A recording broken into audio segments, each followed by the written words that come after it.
Je vais lire à partir du verset 11. Moïse dit à Dieu, « Qui suis-je pour aller vers Pharaon, pour faire sortir d'Égypte les enfants d'Israël ?» Dieu dit, « Je serai avec toi, et ceci sera pour toi le signe que c'est moi qui t'envoie. Quand tu auras fait sortir d'Égypte le peuple, vous servirez Dieu sur cette montagne. » Moïse dit à Dieu, « J'irai donc vers les enfants d'Israël, et je leur dirai, « Le Dieu de vos pères m'envoie vers vous, mais s'ils me demandent quel est son nom, que leur répondrai-je » Dieu dit à Moïse, « Je suis celui qui suis. » Et il ajouta, « C'est ainsi que tu répondras aux enfants d'Israël. Celui qui s'appelle Je suis m'a envoyé vers vous. » Dieu dit encore à Moïse, « Tu parleras ainsi aux enfants d'Israël. L'Éternel, le Dieu de vos pères, le Dieu d'Abraham, le Dieu d'Isaac et le Dieu de Jacob, m'envoie vers vous. Voilà mon nom pour l'éternité, voilà mon nom de génération en génération. » Ici, dans la version seconde de la Bible, le nom que Dieu donne, c'est Éternel, dans la version seconde. Et vous le savez, l'Ancien Testament, la Torah, Bereshit, est traduit, en tout cas la Genèse, là on est dans l'Exode, excusez-moi, est traduit depuis l'hébreu.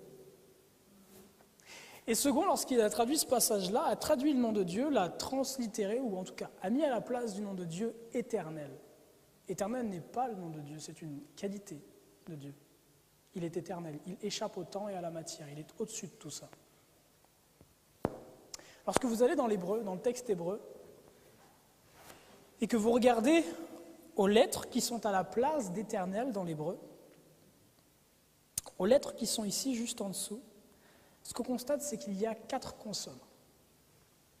4 consonnes. Une première est ce qu'on appelle le yod, la deuxième est un he, la troisième un waw et la troisième un he. Yod, he, waw, he. En français, on pourrait dire Y, H, W, H. Là est le nom de Dieu. YHWH. Maintenant, le problème, c'est que lorsqu'on a YHWH, on a une voyelle et puis 3 consonnes. Comment est-ce qu'on fait pour prononcer ça? C'est imprononçable. On a besoin de voyelles entre. Alors, dans l'ancien hébreu, il n'y avait pas de signes qui nous permettent de vocaliser, il fallait connaître. Désormais, dans la langue hébraïque, ils ont des signes qui leur permettent de vocaliser les consonnes. Mais il nous est resté, en fait, aujourd'hui, une façon de savoir à peu près à quoi ressemble le nom de Dieu. Il faut savoir que les Hébreux, les Juifs, quelques siècles avant Jésus-Christ, avaient cessé de prononcer le nom de Dieu. Par superstition, ils se disaient trop impurs pour le prononcer, alors que la parole nous invite au contraire à le prononcer, mais ne pas le prononcer en vain, par exemple. Aussi, on a oublié la prononciation du nom de Dieu. Et Jésus, quand il vient, dit « Je leur ai fait connaître ton nom. Moi, j'ai ramené ton nom au jour. Je l'ai dévoilé à ceux qui ne le connaissaient plus. » Aujourd'hui, certains disent que le nom de Dieu, c'est Jéhovah. Ça n'est pas ça, non. En fait, si on regarde dans la Bible, pour savoir comment se prononce le nom de Dieu, on peut regarder au nom de certains prophètes ou certains personnages bibliques. Vous connaissez le prophète Jérémie? Oui. Comme on va commencer par une contemporaine de la prophétesse Déborah. Une contemporaine de la prophétesse Déborah s'appelait Yaël. Yaël. Yaël, dans le nom d'Yaël, vous avez 2 éléments. Il y a Ya. Ya, c'est le Yod et le E, la première partie du nom de Dieu. Et il y a El. Okay? El, ça vous fait penser certainement à Elohim, c'est la divinité. Yaël qui signifie Ya et Dieu. Ya et la divinité. Ou la divinité et Ya. Donc, la première partie du nom de Dieu, YH, se prononcerait Ya. Si vous allez regarder à d'autres prophètes comme Élie ou Jérémie, Élie en hébreu se dit Eliyahu, Jérémie, Yechemyahu. À la fin du nom d'Élie et de Jérémie, en hébreu, vous avez le Y, le H et le W. Donc le Yod et Waw, qui se prononce donc Yahou, qui est vocalisé Yahou. Mais on n'a nulle part le nom de Dieu complet qui est vocalisé. Si on fait quelques suppositions, le nom de Dieu pourrait ressembler à quelque chose comme, certains disent Yahweh, donc Yahoué. Le plus probable, on n'est pas là pour faire une étude exacte sur la prononciation, mais ce serait peut-être quelque chose comme Yahoua. Quelque chose comme Yahoua. Ça, c'est la prononciation du nom de Dieu. Mais jusque-là, on n'a pas beaucoup avancé. Comme je vous le disais, connaître, c'est plus que savoir.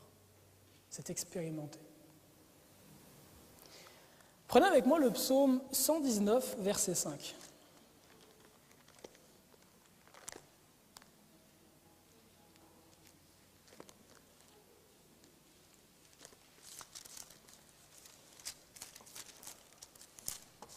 Psaume 119, verset 5.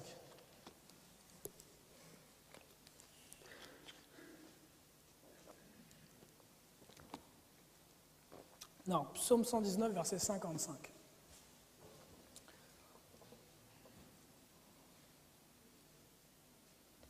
David, dans le psaume 119, exalte la loi de Dieu, image du caractère de Dieu. Il dit ceci à Dieu. « La nuit, je me rappelle ton nom, ô Éternel, et je garde ta loi. » La nuit, je me rappelle ton nom, ô Éternel, et je garde ta loi. David semble dire que le fait de penser au nom de Dieu met en exergue, révèle pour lui des pensées sur la loi, comme si le nom de Dieu avait une signification qui l'amène à penser à la loi de Dieu, un sens. En fait, c'est tout à fait ça.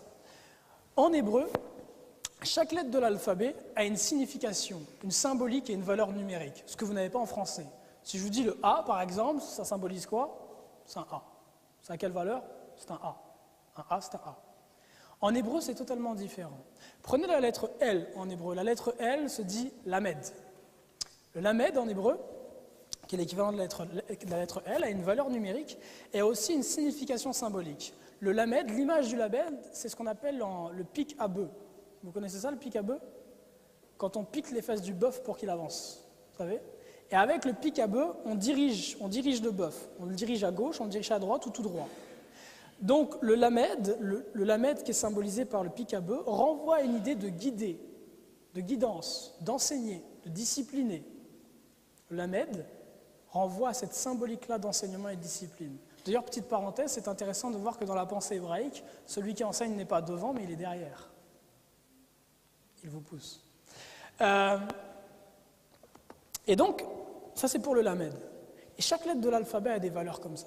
Chaque lettre de l'alphabet a une symbolique. Donc lorsque vous regardez un nom, chaque lettre qui est choisie pour ce nom-là a une symbolique choisie. Qu'en est-il du nom de Dieu? Yod, He, Waw, He. Ce qu'on va faire ensemble, c'est qu'on va découper le nom de Dieu en 4 parties, puisqu'il a 4 consonnes. Et ce qu'on va voir, c'est que chacune des parties du nom de Dieu nous révèle le caractère de Dieu et la relation qu'il souhaite avoir avec nous.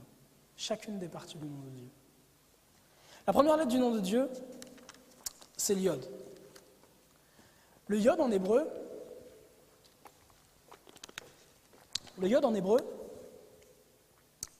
la symbolique du Yod, le Yod, ça ressemble à un petit apostrophe.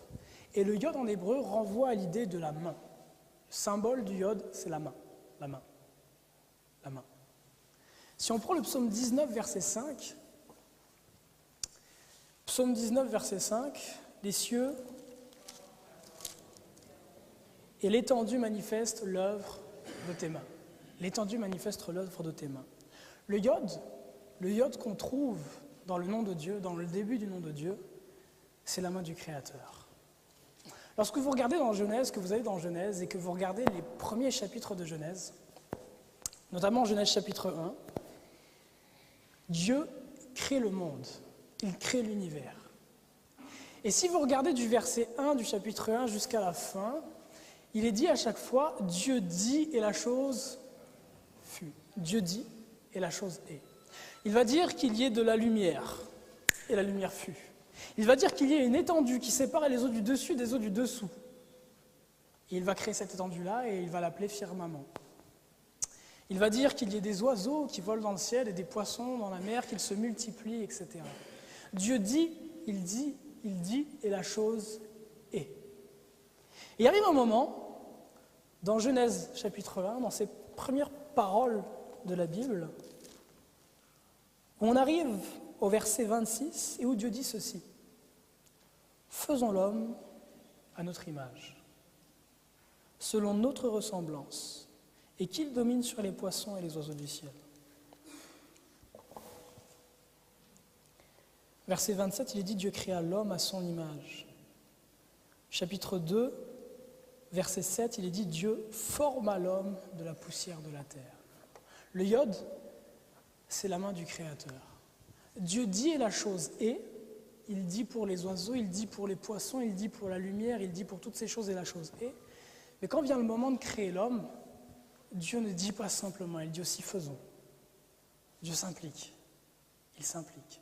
Il dit qu'il le forma de la poussière. Dieu prend de la poussière, comme un potier, la terre. Il va façonner la terre. Il va faire une jambe, un pied, une autre jambe, un autre pied. Puis il va créer son bassin. Dieu a créé aussi tous les orifices et toutes les parties intimes. Elles sont toutes passées sous sa main. Rien n'est caché pour Dieu. Il arrive au visage, il crée le visage de l'être humain. Il crée le visage d'Adam. Et à partir de la poussière, ce qu'il a créé, en fait, c'est une poussière anthropomorphique. Une poussière qui a la forme d'homme. Mais on n'a pas encore un être humain. On a une poussière qui a une forme d'homme et qui est à l'image de Dieu. Dieu, en créant quelqu'un qui est à son image, se crée un ami, quelqu'un dont il veut être proche. Ça, c'est l'iode. Dieu crée, c'est la main du potier. Mais le simple fait de créer, le simple fait de mettre sa main dans l'argile, de mettre sa main dans la poussière ne suffit pas. Ça prend plus que ça. Ça prend plus que ça pour avoir un ami. Ça prend plus que ça pour avoir quelqu'un avec qui parler, quelqu'un qui puisse échanger, quelqu'un avec qui avoir une relation d'amour. Ça prend une relation plus intime. Cette poussière anthropomorphique, il faut la vivifier. En hébreu, le hé en hébreu, la valeur du hé, la symbolique du hé, c'est le souffle.